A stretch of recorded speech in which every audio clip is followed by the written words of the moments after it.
And you add this with the newscast before and then conflicting afterwards. You add this with Newsweek having to use a artist rendition to show you the 8-foot deep, 30-foot around crater.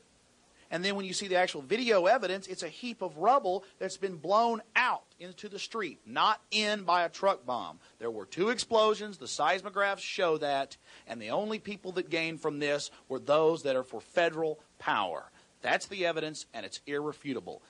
And if that's not enough for you, Carol Howell, a confidential FBI informant, warned the FBI before the bombing that the Aryan Republican Army and Andre Strassmeyer were planning to bomb the building. Now see some evidence of concentration camp facilities being built in America under the guise of FEMA going back over 30 years, but it is accelerating. Colonel North, in your work at the NSC, were you not assigned at one time to work on plans for the continuity of government in the event of a major disaster? Mr. Chairman. I believe that question touches upon a highly sensitive and classified area, so may I request that you not touch upon that, sir.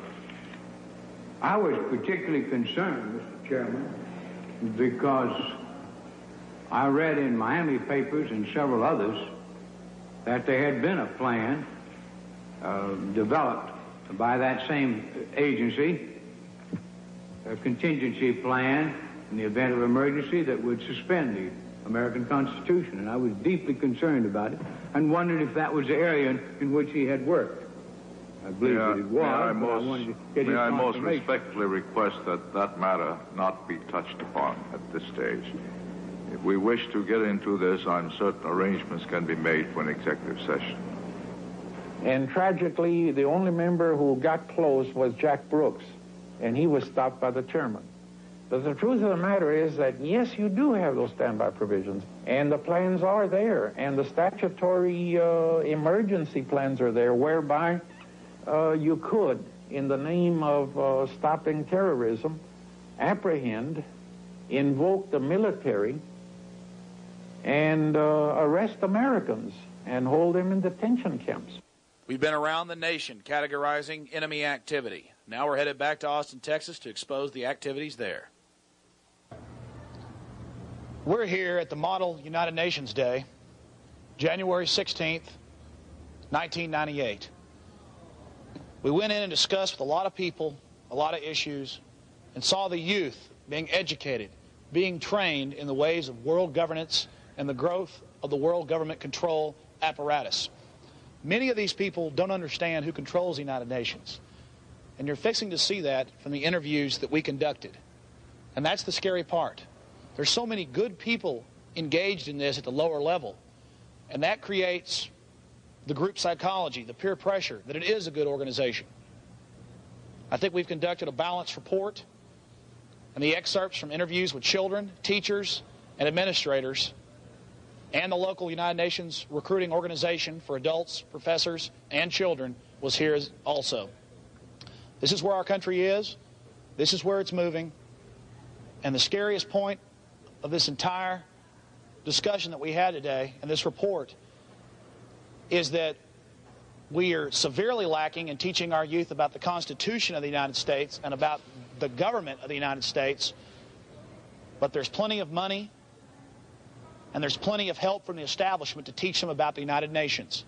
And that doesn't surprise me a bit, because we know that there is a move towards global government, abolition of private property, the destruction of national sovereignty in the name of the group collective.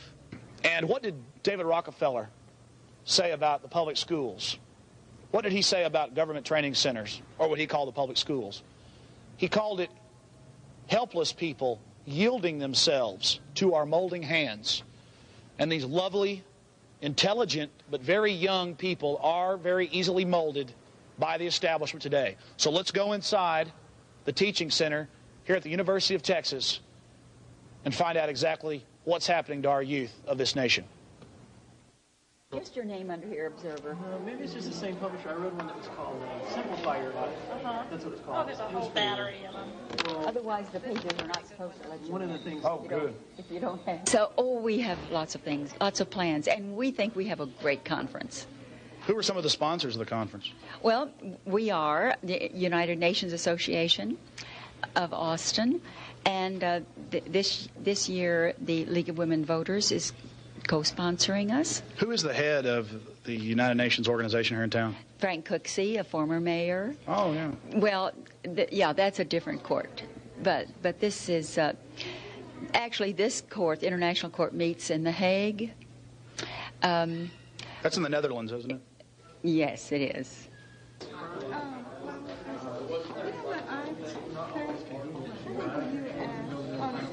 And I see y'all are wearing little worlds there. Do y'all care about the world?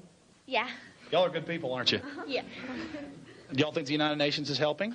Yeah, I think it's a great way to make world peace. A great way to make world peace. Because through global governance, we can knock out all the troublemakers. Yes. Is that what y'all been talking about? Yeah, sort of. Yeah. Well, that's great. I hope y'all have an enjoyable time. Okay. Thanks a lot. Thank you. What do you think about the United Nations? Cool. Yeah, Very good.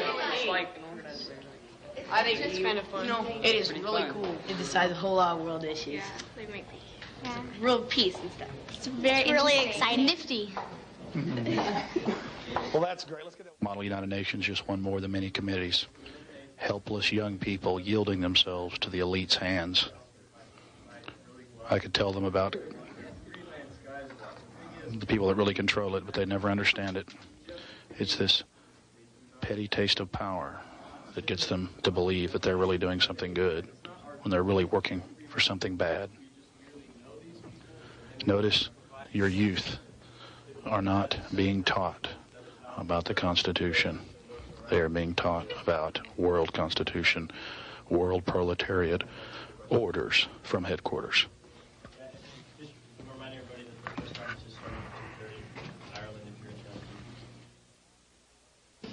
So, Mr. Schofield, how long have you been involved in Model UN?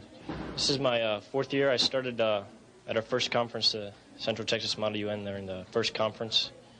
And it's my fourth year, and now I'm the Secretary General. Before the conference, basically putting getting all the nations to come, all the students, working with the schools, getting the pages and putting the staff together. And then once we're here, I just kind of direct, make sure everything's going smoothly, and kind of just observe, let the secretary go to work. How many years have they been having Model United Nations here in the United States? The oldest conference, I believe, in the U.S. is 40 years, and that's high school, and the oldest college conference is 35 years. How long has it been here at University of Texas?